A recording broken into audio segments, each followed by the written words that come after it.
pull my pants up. It's colder than I thought it would be too. God damn it. Yeah, you picked a horrible place. I really did.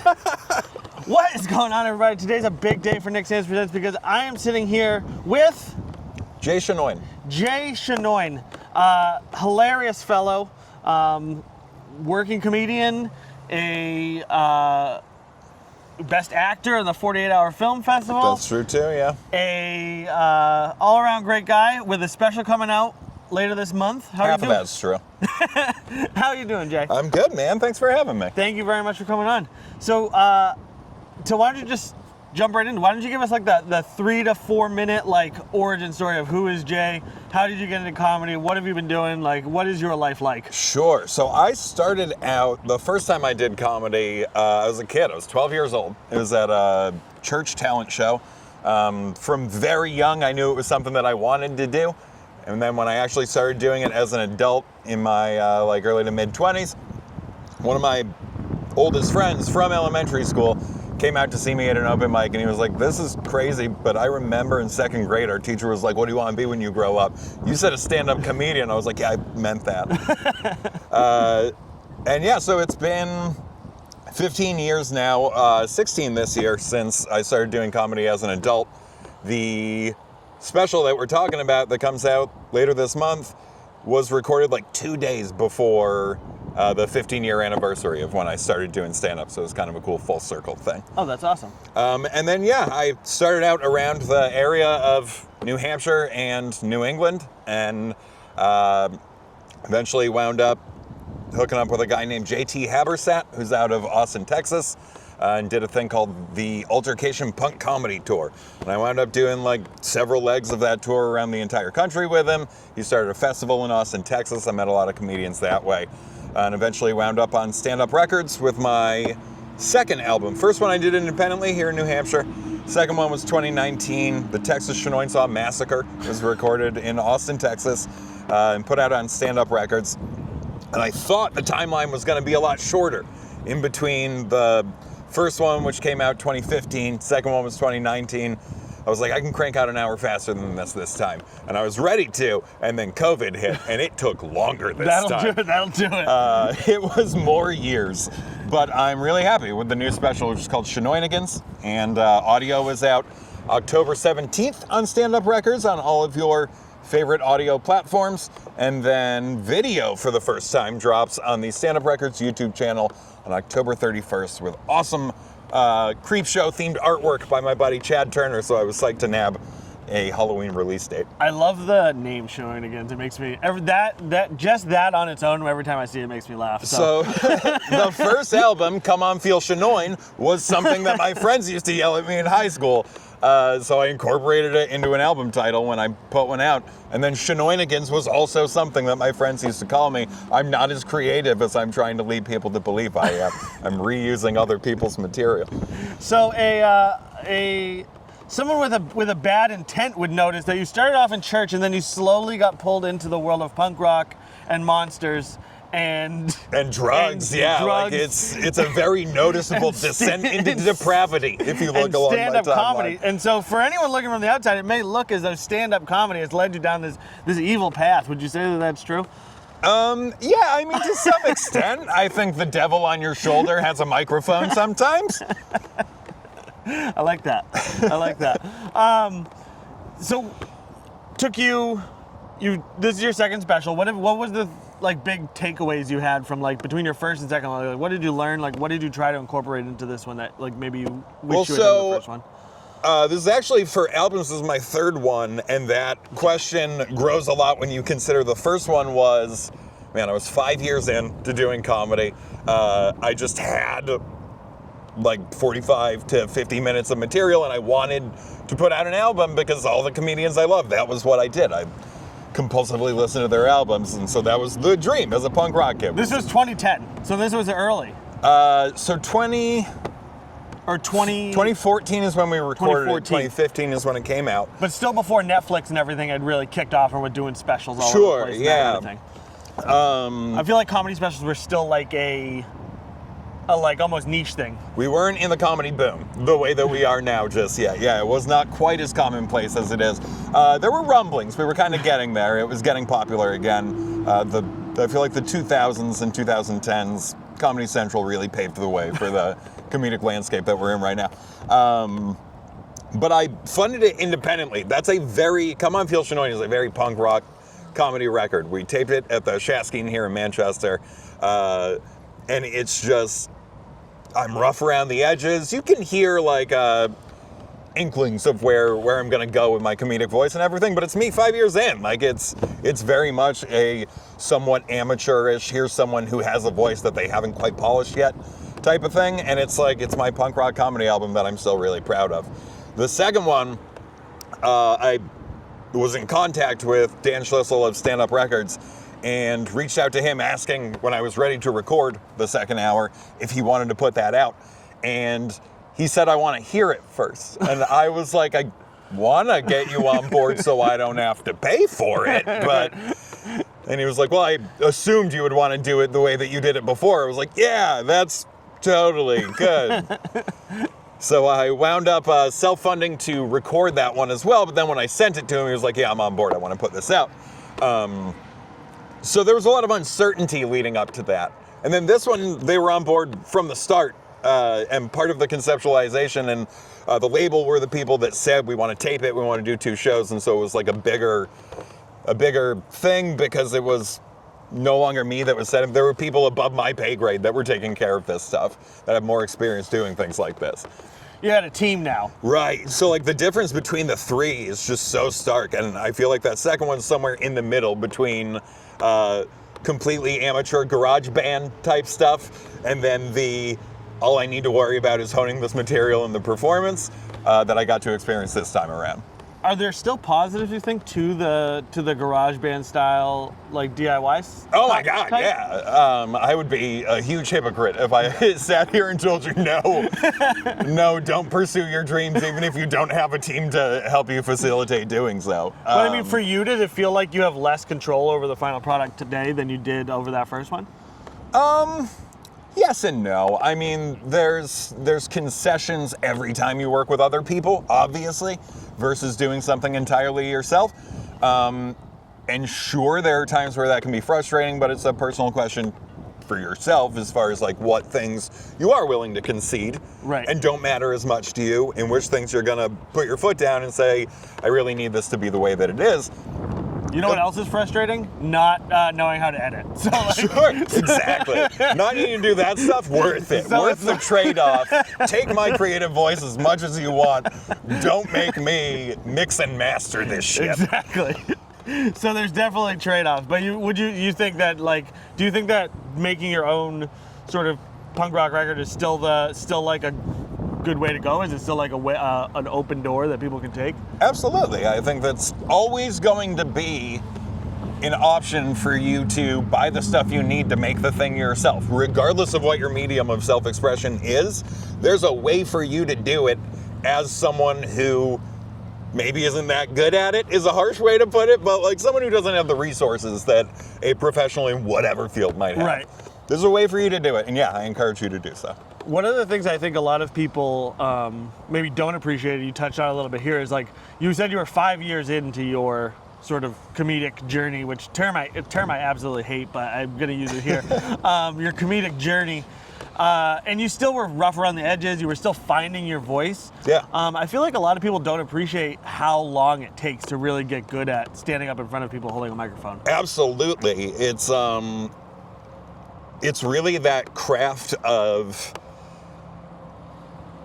being yourself as a performance and not making it seem like you're performing. It takes a long time to get used to reciting something naturally in front of people and not having it feel even a little bit like you're reading a cue card. Because when you have something memorized, naturally say it in a different tone than you would if you were conjuring it up off your brain and letting it fly. Right. Without an editing process. And that's like the trick, right? Because in stand-up, you want it to seem as though... Also, I should say, Jay looks like he's very cold. That's because I accidentally chose a very cold day to come and do this out on the water. So that's my bad, and I apologize. Am I showing coldness? You're shaking a little bit. Am I showing and I feel inappropriate? terrible. So either you have Parkinson's or Body you're a little language. chilly. So I apologize for that to you. What was I just gonna say? Fuck, I forgot. Oh, you want it to feel like it's just coming off the top of your head, like, Right. And so that just in and of itself, I mean, I've been doing stand-up only for a very short amount of time. I think I'm gonna be a year next month. I've been doing it. I've obviously been doing camera stuff. I've been an actor on stage. I've been an actor in movies and stuff. And I've never done anything as intimidating or difficult as stand-up in the entertainment space. Like, not even close. Right. There's something about taking, like, words out of your head and putting them on a paper and hoping to get, like, a reaction, what's the word? A reaction where it's like, they don't mean to do it. Like, nobody laughs on purpose. Sure. How hard has that been for you to, like, take in and translate? Do you want to go grab a jacket real quick? No, I'm all right. Okay. If I'm shaking, it actually might just be because I'm a fidgety person. Okay, you can fidget. I fidget all the time. we can get into that later because this special opens up with me talking about how I was getting diagnosed with autism during the process of preparing to record it. So we can get into that in a minute. But what you're asking is the fine art of coming off as if you're naturally speaking these things for the first time, but it's actually extremely well rehearsed. It's actually a good segue into the topic that I just brought up. I think as an autistic person, rehearsing your social interactions and preparing for the way that you want to say something and really dissecting those words and what is exactly what I'm trying to say and how do I want to say it. That's okay. It'll be Is fine. a skill set that I kind of had outside of a performance space because it's just sort of the way that our brains work in the autism community. So I think that in a way that definitely naturally lends itself to a similar skill set where you're trying to seem like a person when you're like, I might not fully be a person. I'm actually a robot. Yeah, exactly. Do you think that, like, how much of time do you think, and obviously this will be different for everybody. That truck absolutely didn't even park there. He just drove over here to interrupt. And then was like, well, I'm glad I fucked up that podcast. You would be shocked at the amount of people who see a camera and are just like, you know what, I'm gonna fucking ruin this. On with my Wednesday. That's why I try to do them early, is because I feel like most of usually it's mostly old people who don't want to be on camera. The delivery drivers aren't spiteful yet around 10 a.m. I mean, to be fair, if I was a delivery driver and I wasn't doing this at fucking 10 a.m. on a Tuesday, like, I would probably be pretty spiteful too. Yeah. I'd be like, fuck those losers who don't have to have a real job. Every car that goes by now, I'm like, are they gonna honk or like throw a smoke bomb? What's gonna happen? If they do, a smoke bomb would actually be cool. That would make a great clip. Good effects, yeah. If anybody ever sees me out and wants to throw a smoke bomb at me, it's fine. As long as the camera's on. And I'm not on that episode. Don't do that if I'm around. I feel like your reaction to that would be great, though. I feel like it would kind of just be the disgusted take to the camera that I just did. Do you think, do you ever find it hard to, like, you know, obviously, I think a lot of people don't realize that, like, when you are on stage, like, you are kind of in a different persona. When you're on camera, you are kind of like a different person. You're not necessarily being, like, the real you. Yeah. You're sort of being, like, this rehearsed you. Do you ever run into trouble with that, where, like, you meet people who went to your show or something and expect you to be a certain way and are maybe surprised or confused as to why you aren't the way that they expect? Maybe, but for me, I feel like it's a little bit the opposite, where I feel like I get to be somewhat more of my true self when I'm on stage. You can get away with a lot of things, not even like content-wise of things that you're saying, but like you can be louder, you can be more boisterous, you can be more confrontational. All of those things you can let out a little bit when you're on stage, and that to me feels like a lot of the parts that you have to keep more shielded Yeah. when you're out in regular society, and there's some like masking that happens there to dial back those characteristics. So I definitely, to some extent, feel like when I get on stage, I take the harness off a little bit. I'm like, go wild, buddy. Here you go, run in the park and just let it all out real quick. He'll be tired after this, don't worry. That actually, it's funny. Famous non-autistic Jim Henson would always say that like the more true version of him was Kermit. Right. Because like it was easier to say certain things through a puppet than it is to say certain things in real life. Yeah, and so to some extent, I definitely feel that, where it's like that feels more like I'm getting to be my real self. But yeah, I mean, there's definitely always going to be people that expect you to always be on. But I think the majority of people don't want that from a comedian specifically. Definitely other comedians. If you're just hanging out and shooting the shit, and they are on stage in a conversational context, super irritating. That must, yeah. So you've sort of watched that transition to where like crowd work has become like almost this weirdly expected. And even myself, before I started doing stand-up, I thought like, after watching the clips on TV, after watching the shit on, you know what I mean? Like, yeah. You think that that's what a comedy show is supposed to be, and then when you actually see it in person, it always sucks. Like, it's never as awesome as it is when like there's very specific clips they cut. So I have never been a crowd work guy. Crowd work has never been my thing. I've always kind of squashed it if it starts happening at one of my shows. And then I got diagnosed with autism, and I was like, oh, I have a social disability. That makes sense why I never wanted people to jump in and turn this into a social interaction. Fight or flight mode, not necessarily the most entertaining thing. Watch someone do on stage. Just watching someone panic on stage, yeah, that's more like an art piece. That's more like something you'd see at like the Met. And I do think there's a time and place for it. I think when you go to a comedy show that's like at a function room and full of people in their 50s, 60s that want what comedy was in like the 80s and everything, like that's what they want. They want to be a part of the show. When I was starting out, it was difficult for me doing shows like that because there are people that expect this is part of the show. You talk to us and you riff off of us, and I was like, that's not really what I do or what I'm trying to do.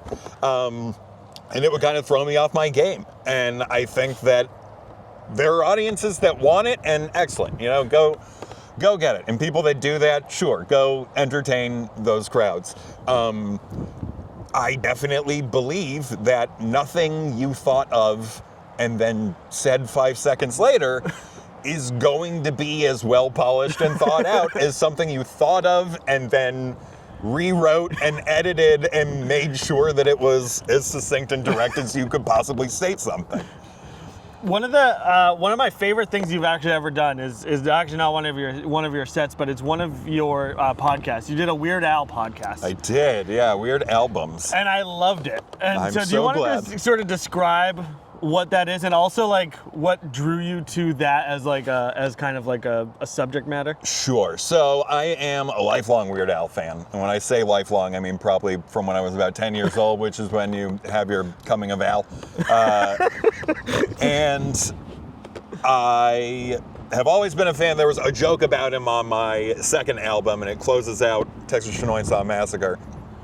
And so I've just always been a fan of his and did these weird kind of like social media project things where a buddy of mine years ago thought up jokingly, what if we did like a social media music challenge of sort of a riff on like a 365 Grateful type of thing where it's hashtag Nickelback November, and you listen to and review all of the Nickelback albums in the course of the month of November. And then I did it, and he was like, I wasn't serious. And I was like, I didn't realize there were 9 Nickelback albums. But it was funny, and people enjoyed it. And I posted my reviews, and I did it in a month. And I came out of it 9 Nickelback albums. Yeah, and I came out of that not respecting Nickelback more, but disrespecting Nickelback haters more, because now I feel like I earned my stripes. And like, if you're talking shit, I'm like, what era are you most upset with? Let's talk. What B-sides do you really think suck the most? Absolutely.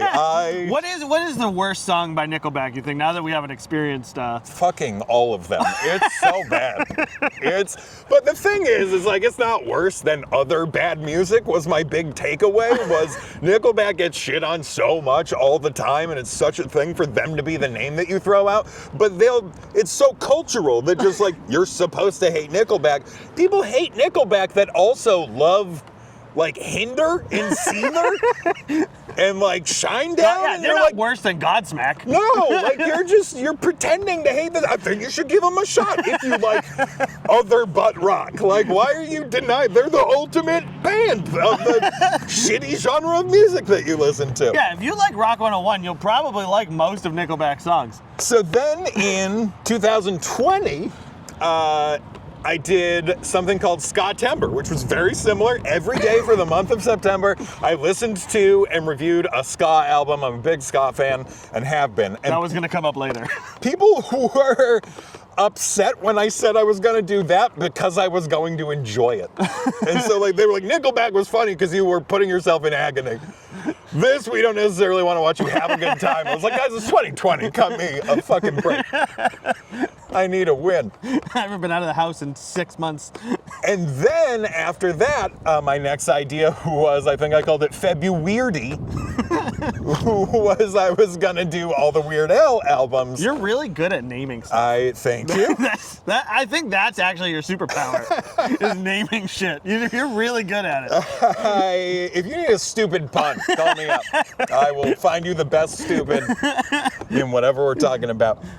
And then a buddy of mine who had a podcast, whose name is also Jay, also loves Weird Al and liked watching me do these dumb little month-long social media experiments, was like, why don't we do a podcast and we'll do all of the Weird Al albums?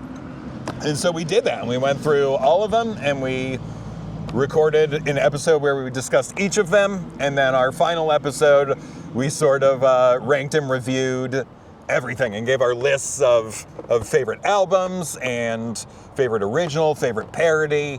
I think we talked about polkas, a favorite person who dies in a Weird Al song. We got real in depth. I would honestly say, don't spoil the episodes. And if you, what the hell is the name of it? It's called Weird Albums. Weird Al is in Weird quotes. Albums.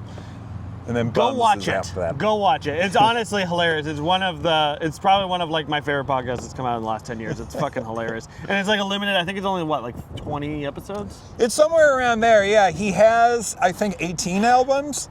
I might be wrong. I think it's 14. That's crazy that I he think put it's out 14. 18 albums, isn't it? That's like, he's really like sort of living the life that everybody wishes they could. Absolutely. You are, I think I just gave the wrong number though. You're catching me a couple of years off of my really honed in Weird Al is a special interest. I know we're here to talk about your new special, but Sure. I really wanted to bring up the Weird Al stuff. Absolutely.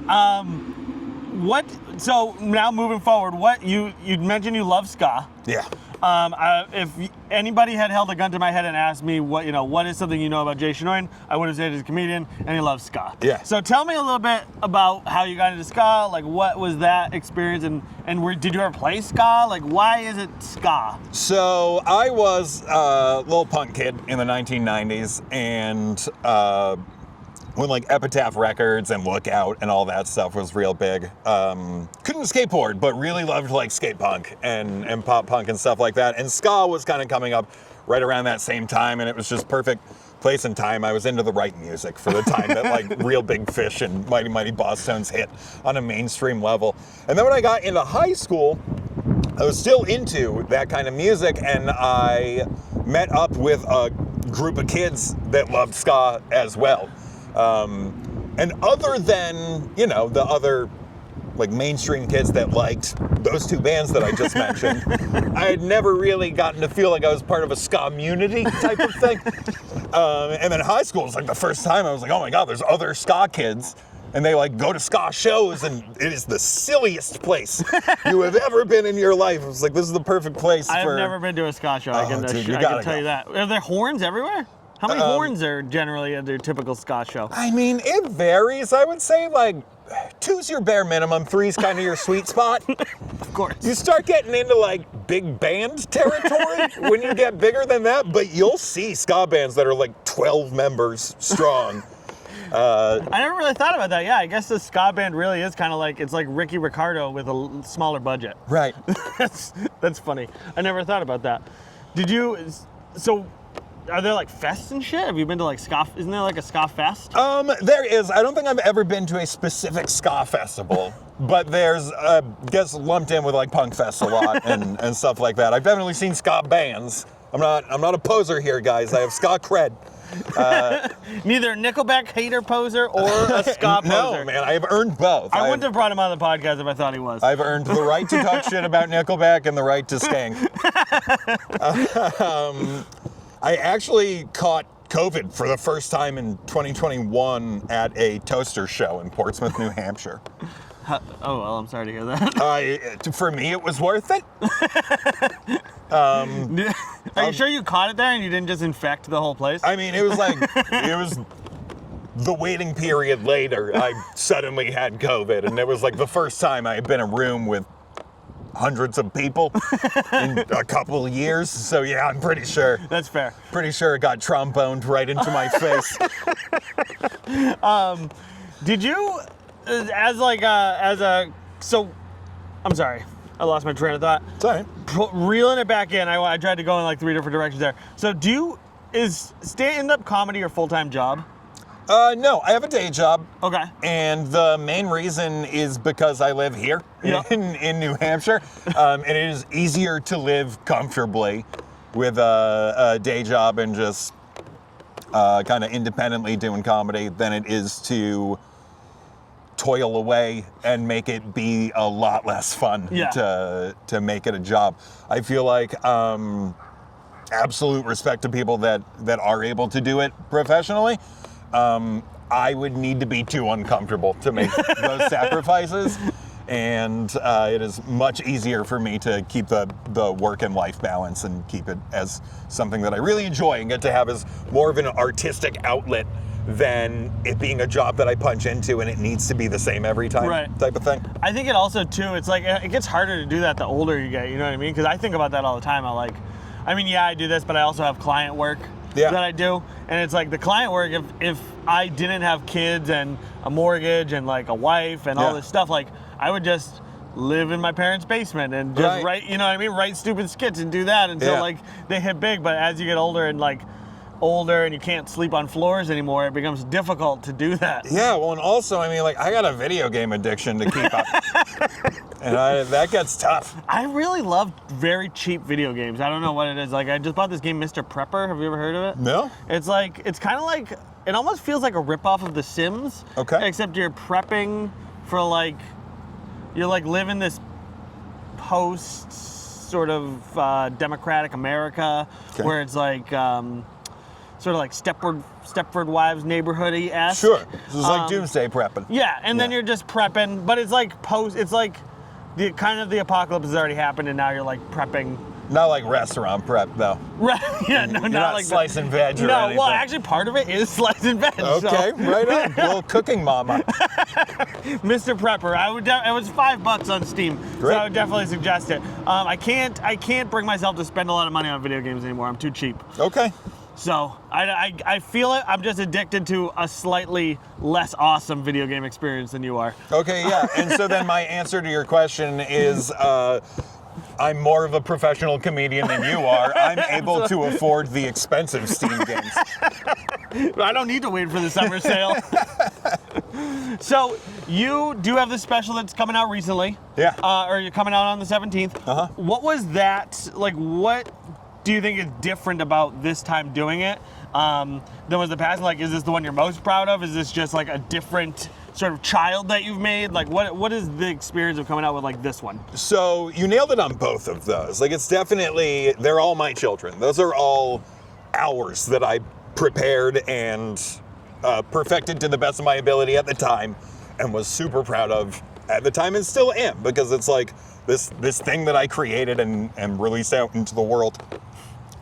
Incredibly difficult to do, I would just like to say. This one is absolutely like in my opinion, my best album and special that I've ever put out. It's my first video special, so that's a big deal for me.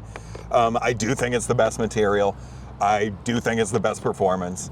I absolutely think it's the most personal as far as anything that I have ever put out, because it did happen at a time where I was going through the process of getting diagnosed as being on the spectrum, and that was my entire year was like preparing to record this special I've been working on for several years, and also in the process of getting diagnosed with something that I'd had my whole life and not been aware of until recently. What was that like?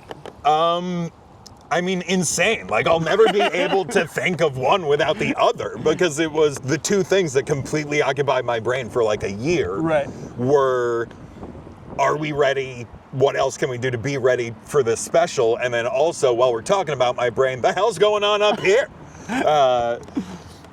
So yeah, they were very intertwined, and I mean, they were the two things that I was constantly thinking about. So that special changed. I mean, that process did, I say at the beginning of the special, start about a month before we taped it, and it did. So like, the set changed immediately, because it starts out with me talking about that experience.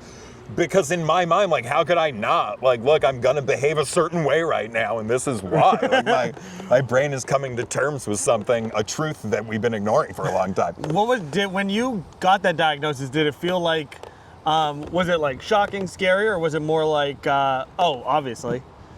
So, like, how did that feel to you? I think the initial realization that leads you to pursue a diagnosis is more the scary moment of, honestly, like, have I finally found it? Because you spend your whole life knowing something's off. Like, this isn't the way people are supposed to be. You know, like, I hate to use the word normal, but you've never been quite that if you've been walking around undiagnosed your whole life. You've always felt like something was different about you. And that initial realization of, oh my God, did I find the answer to that question? Can I just stop and interrupt you real quick? When you say like you always felt like there was something different about you, was it like in a good way, in a bad way, in a neutral way? Like how did that? I mean, it depends what perspective you're coming at it from. It definitely, at least for me, felt like from the rest of society's perspective in a bad way. Like, yeah. I was not the way people were supposed to people. And the term is masking. You, over the years, as particularly an undiagnosed autistic person, develop this ability to kind of blend in a little bit better and discover the things that make you weird and different, and hide those as best as you can, or find ways to draw attention away from them so that you fit in a little bit more in a society that you ultimately don't really fit into. And so, yeah, that, just getting back to the main point, that whole experience is tied in together with the process of making the special in my mind. Well, the special is hilarious. You sent me a, let me check it out early. Yeah. I loved it. I actually didn't want to get too deep down this rabbit hole because I don't want to accidentally spoil any of the jokes. Sure. So I wasn't even sure if we were going to bring that up today because I don't want to accidentally step on any of the jokes. But I mean, it is a huge part of what you did, and it's interesting to me. I don't talk about it much. My son has autism. Yeah. I don't talk about it because I don't want it to be like, I always worry that it's going to be like, oh, wow, that's amazing that he was able to do that for an autistic kid. You know, like, I never want his achievements to be overshadowed by that. And that's always my biggest fear. As someone who found out later in life, is that like a reasonable fear, you think? Or do you think that like I'm maybe overthinking it, or? And you can be totally honest. I'm genuinely curious what you think. I'm kind of not a great person to ask because I had the opposite experience. Right. Where it was like people expected more from me and expected me to be able to do things and handle things that I told myself they were right, that I was being unreasonable and was supposed to, things weren't supposed to feel the way that they did. And in fact, they were. So I was right. There's been a lot of those moments, let me tell you. When I got my medicinal marijuana license after after getting diagnosed, I was telling my mom that I was getting that. And I was like, yeah, it turns out it's really helpful for people who have ASD. So all those times that you like found and smashed my pipes when I was a teenager, that was bad parenting. I know that must have been an awkward first Thanksgiving with your with your mom. So, you guys were wrong my entire life. How does that make you feel? I mean, the special opens up with me talking about and telling my parents. I refer to it as coming aunt to my family, and it's really what it feels like. It's like this identity thing that you need to reveal to them. And do you looking back now, do you wish you had been diagnosed sooner than you were? I mean, yeah, like it's context that would have been nice, and certainly would have allowed accommodations at times in my life that I could have used. Well, growing up when we did, Yeah. it wasn't much different. Like, I feel like the special needs community has like really become something different than it was when we were growing up. And the criteria for this specific diagnosis are very different now than they used to be. I don't think I would have gotten diagnosed as autistic if you had taken me to like a child psychologist or whatever when I was a kid. I think ADD was the hot thing at the time, and now it's just ADHD. And I actually got diagnosed with that as well, so I think they probably would have found that one and thought it explained everything else away. Bullseye. Yeah, meanwhile I've got like a rock in my pocket that I'm holding and rubbing around in my fingers that we don't need to talk about. He's got ADHD. We found it. We nailed it. I feel like that would have been what happened. Yeah, no, I think because, I mean, when we were growing up, I remember it was like all sort of special needs was just kind of like this all-encompassing thing, and everybody was just kind of crammed into a room together. Sure. Regardless of like how serious or not serious your diagnosis was, Right. or like how anything was. And so Yeah, now you had kids that like couldn't talk, like Yeah. nonverbal children in the same room as just the kid who was like kind of dumb and smoked cigarettes. or also just like the kid who was just in a wheelchair and like Right. like Yeah, just yeah. completely like his brain completely functioning normally. Just a and he was human still- whose legs yeah. did not work. Yeah. Who was still like put into special needs, and that was where like he went to school. Right. It's very weird the way that like looking back now, it's very strange the way that we handled that. Like I don't want to make jokes about it, but at the same time, it's like what the fuck was going on? I kind of want to make Yeah, jokes you about can make it. jokes I about think it. Wheelchair Kid.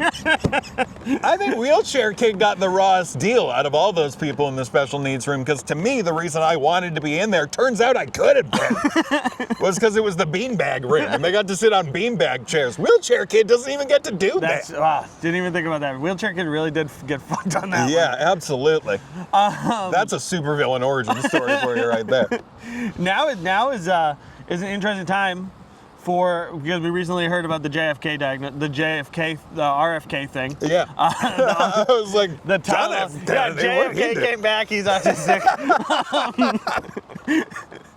Oh no, a necromancer. That's the word I meant. The Tylenol thing and all that. So like, there's like more insanity coming out every day. Yeah. What's that like? Sort of existing in this time when like you probably have like it's probably like the best time to be diagnosed and also the worst time because you don't know if you're going to get sent to a camp. I could not have picked a worse time to get this diagnosis. I was diagnosed last fall, in the fall of 2024. And if you think about the year that the autistic community has had since last fall, like everything that we've been in the press for is like Elon Musk was given Sieg Heil salutes and writing it off because of that. And then Kanye West got diagnosed and he was selling swastika t-shirts. And then Robert F. Kennedy Jr. was like, I want to put you all on a list. And I was like, what did I just do to my life? It was super upsetting. Because as a little undiagnosed kid, like when I would watch Indiana Jones, I was never like, who's really cool in these movies. I was going to say, when you got the diagnosis, did you suddenly start loving swastikas? No, but it did make a lot of sense that when I would watch Indiana Jones, I did think, who's really cool? The architect that designed this mechanism where you lift the idol and it goes down and then a boulder comes from. There's no electronics involved. This guy's doing some Rube Goldberg shit behind the scenes. That was the guy I liked. That makes sense. Yeah, you were probably wondering, like, I wonder how many pounds that bag of sand weighs. Yeah, absolutely. So I expected less Sieg Heiling out of the autism community and more like erector sets. I thought that was kind of what was coming my way. And so, yeah, so that was a big surprise. I guess I hadn't really thought about it. It has been a year for the autistic community. It's been a little bit of I one. forgot about the Elon thing. There's so much coming down the pipe. It's hard to even keep anything straight, isn't it? Back to comedy. Yeah. What do anyone watching who's like maybe aspiring or is sitting next to you wants to know sort of the cheat code or like to understand where they're fucking up? Like, what do you got? Any advice? You got any ideas for where people can start thinking? I mean, two big pieces of advice. My biggest piece of advice that I will give anybody is just keep writing. Just keep doing it. Keep new ideas, write them down, make them better. The way you wrote it down the first time, it's not that good. Do it again. Sorry, crowd work comedians, but it's all coming out now. That off the cuff stuff isn't as good as the editing process. But yeah, just keep writing, and you won't be able to not get better if you just keep doing this thing. It's practice. There's a lot. It seems like I've heard from a ton of people that like it seems There seems like there's this switch somewhere where it's like. You have like a lot of the older comedians talk about writing, and a lot of the newer comedians talk about like writing on stage, like riffing and like going through that process on stage. Like, where do you fall in that spectrum? It's two different parts of the job of the art form, and I think it's up to you which one you want to focus on. But I think honing that ability to riff is more that crowd work territory that we're talking about. That's more or podcasting. Yeah, like do you want to be able to be as funny as you can be in the moment, or do you want to be able to be as funny as you can be, period? Right. Because that is going to come from a process of whittling it down. And my other answer to, is there a cheat code? How can you get better? Tape yourself, whether it's audio or video, listen to your sets, find what you don't like, stop doing it. Do you ever find that I find this all the time when I record a set and I'm like, man, that did so good. Everybody was laughing so hard. And then you get home and you watch it and you're like, oh, nobody was laughing. Yeah, I mean, there's definitely moments where it's going better in your head than it seemed like it was from a crowd perspective. But there's definitely also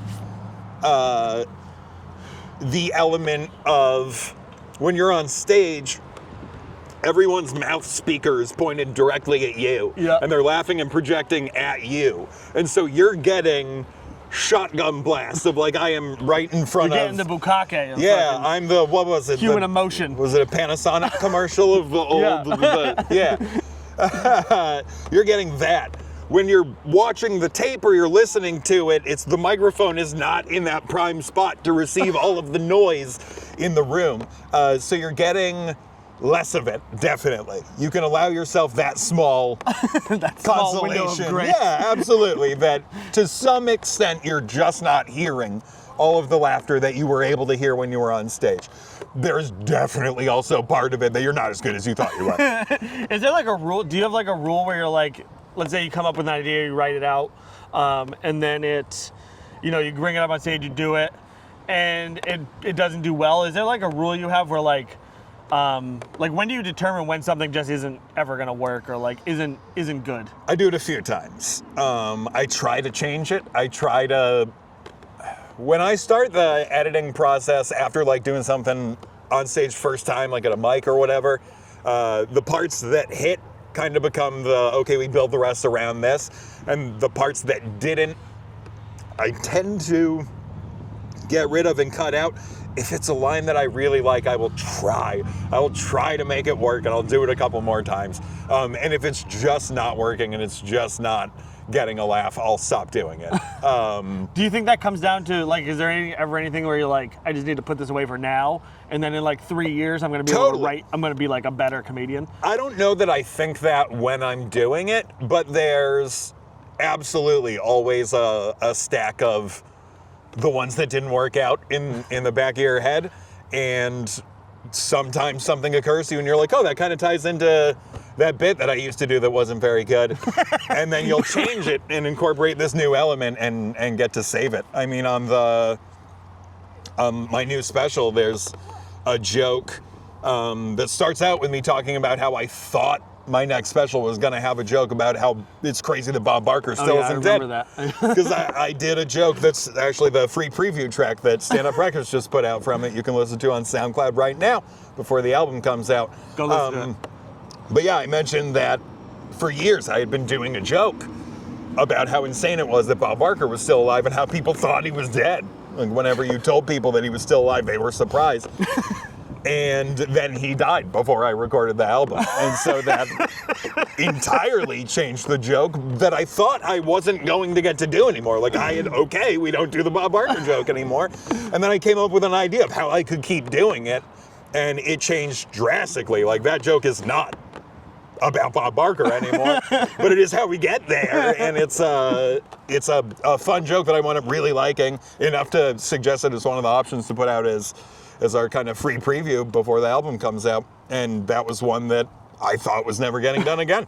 Do you ever have that happen where you think someone's dead and then you see them? Because that happens to me probably at least twice a year. Yeah. Where like I thought for like 90% sure, like I fucking talked about it with people. Like I'm like Honestly, pretty man, sure you're dead. Before you reached out, I was like, man, Nick, gone but not forgotten. There's no way. I'm way too annoying. Memorial post. Everywhere I go, I suck all of the oxygen out of the room. I kill everybody around me. You know what I was That's why talking have to do this about outside. the other day, which is similar to what you just said, where you just kind of like see someone and you're like, oh my God, I just had a realization. I was talking the other day about how as an adult, you never see twins like next to each other anymore. As a kid, I feel like That's true. They're always together. And then as an adult, like I kind of forgot that twins exist. Because you never see it. And it's weird. It would be weird if you were just like, hey, nice to meet you. By the way, there's a second one of me walking around. And then I was at a social event and a second one of a person that I've known for like a while showed up. And I was not prepared to handle the experience. Really? Yeah. That's. I forgot twins existed for a minute. I was like, why is this happening? Imagine if a triplet came out. Probably would have just fucking sent you over. I would have left. Fuck that. I don't even want to be. I do not even want to be in a room with triplets. If they're duplicating people here, I don't need two autistics in my house. I feel like Are you kidding me? At that point, if you're a triplet, that's actually. I haven't really thought about that before. That is actually really weird. Listen, if you're a triplet and you're working more than 2 days a week, you're doing it wrong. You guys should be working in cycles. I feel like at this point, I don't think all three of them make it to adulthood. I think at some point they eat the third, like the weakest one gets eaten, and then empowers the other two to live the full life that. How tempted would you be if you did have an identical or a tridentical to do the classic like sitcom thing? Oh, I do it all the time. Swap him out? Yeah, have him go do something for you? Or like, hey, do you not want to do this? I'll go do it. I like the Mary Kay and Ashley Olsen switcheroo where they would send the other one to meet their boy that they liked. Yeah. And then if they could tell the difference, they knew they actually liked them. Right. I like that too. Move. I like that move, and I would do that regularly. I would regularly send my brothers in to my house to see if my wife noticed. You know what else I like, though, is the Mary-Kate and Ashley thing in the role of Michelle Tanner, where I would just lead the world to believe that I was one person. That was the way to go, yeah. Yeah. No. And actually just be two people, one of us constantly at home, just getting high. Everything became, I don't think Michelle Tanner ever got high. That would have been Oh my God, have you seen them lately? They got high a lot. Yeah, no, not when they were not on the show, though. But then that's what Go look up that biography. I think they split, yeah, that's what happened. They split the identity there. They should have kept it together. Because once you split the identity, that's when your life starts coming off the rails. If you're a twin, I think the secret is to just stay one person. Yeah, absolutely. And then imagine how chill your life must be. You have to only deal with half the stress of a life. I mean, I was just gonna say, I feel like people would like me a lot more if I got to tag out once in a while.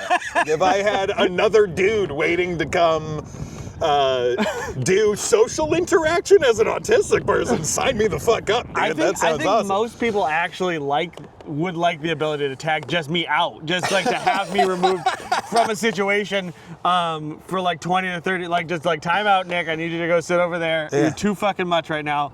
I need that. That's actually, I think I'm gonna start giving people a card when I meet them, and they can fucking let me know. Just bring a second person to your tapings like this, who like, hey, when I'm getting to be too much, I can tag out. This dude can just come in, handle the rest. That's why it's really great for me when my wife will go places with me, but she doesn't generally like to leave the house.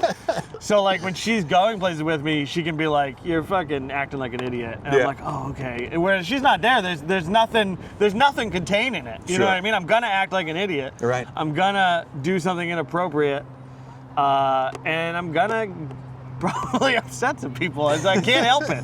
It's not my fault. I'm just like this. I can't. There's nothing I can do about it. Yeah, I think we know where your kid got his neurodivergence from. Yeah, my wife. Exactly. That's what I was thinking too.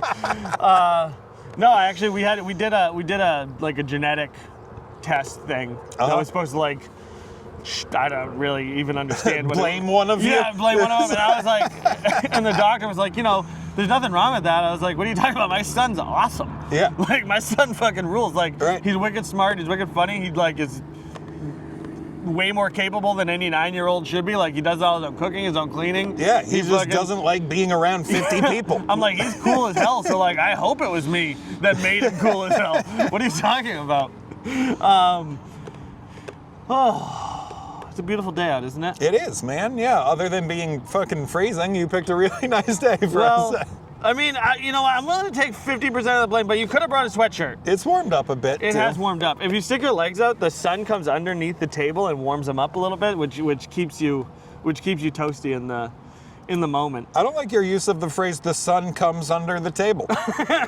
Everybody comes under the table when you're hanging out with me. I gotta say, as much as I'm very confused about the Lake Winnipesaukee rules, because there's boats right here. Yeah. But you're not allowed to swim. You're not allowed to swim. You're not allowed to swim. There's no way that everybody who has those boats doesn't piss and shit in the water. You know what I mean? It has to happen. Yeah. Because what's the point of having a boat if you don't get to pee off the side of it? Right. That's 50% of owning a boat is that. That's why the price tag's so high. That is why the price tag is so high, because it's the only way that you can piss into large bodies of water. Mm-hmm. So I don't know. I feel as though allowing boats in there but not allowed swimming is classist. That's gatekeep. That's the 1% fucking stomping down on the lower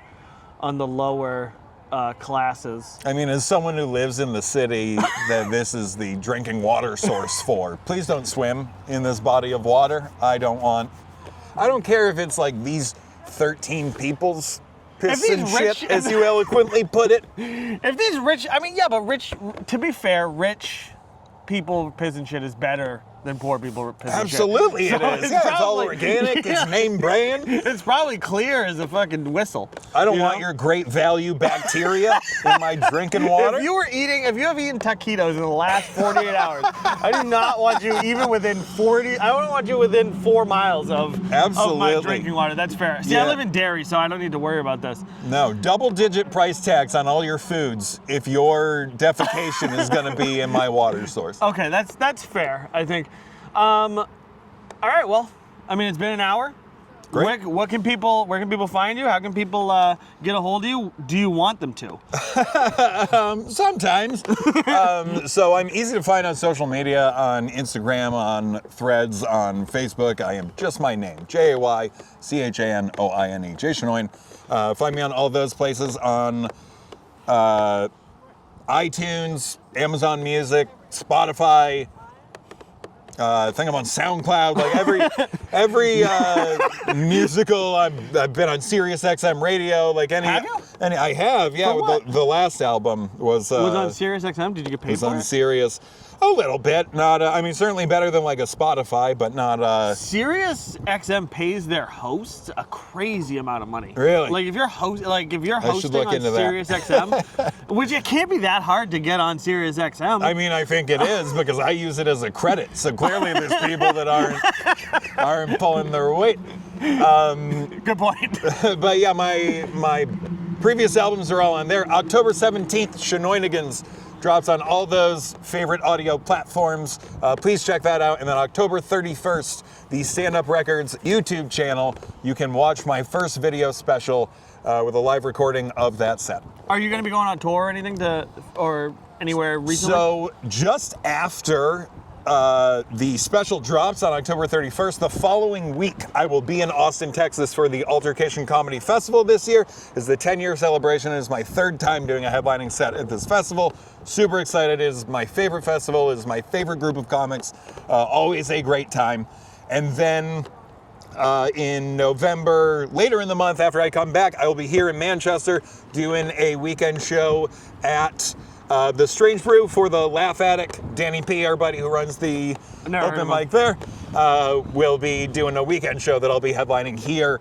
I had initially reached out to him to be like, hey, do you want to do like a record release show at Strange Brew? And he was like, oh man, we just booked a show for that month, and then we were gonna blah blah blah. I was like, all right, well, I still want to do a show, like let's do November. And then he called it my record release show. I was like, I mean, you kind of missed that. But sure, if you want to call it that. I guess you can just call it whatever you want, Yeah, even if it's not what it is. It's your show. You can lie if you want to.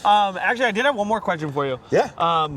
So obviously, Manchester is only kind of recently feels like it's coming up with a real strong comedy scene. Sure. We have Boston right below us. We're really like the two meccas of comedy for the last 100 years. LA, New York. Sure. What does that feel like now that like you've been doing it for 15 years and now it feels as though like this city is like coming and becoming a big, like more friendly toward that kind of thing? So I think it has always been a city, at least since I started, where people want to watch comedy. It's been, I mean, we're a queen city. We're the city in New Hampshire that is the biggest and the most populated, even though we're not the capital. And we are kind of the nightlife and culture hub of the world. State. Yeah, of the world. Manchester, New Hampshire. This is the big chicken tenders and all entertainment. That's what you can find here. And a rock that kind of looks like a face. That's further north, not in Manchester. And then it fell. And we still put it on everything. We still talk about it. Because it was our only claim to identity, and we still don't know who we are without him. Mourn it for some reason. It's time to stop putting the old man on the mountain on shit, man. He's gone. Like, move on. It's been like 20 years. Why do we still... This is not our husband who went to war and never came home. It was a rock that fell. Like, fucking get over it, man. I saw a possum drinking a Budweiser in the woods once. Put that on my license plate. That's frankly way closer. It was so cool. Yeah, that's actually awesome. When did you see that? All right. But in 2009, when I was starting out, the Shaskeen was an open mic, and that was where I first did my first set as an adult. And we had a crew of comics at that time that were there every week.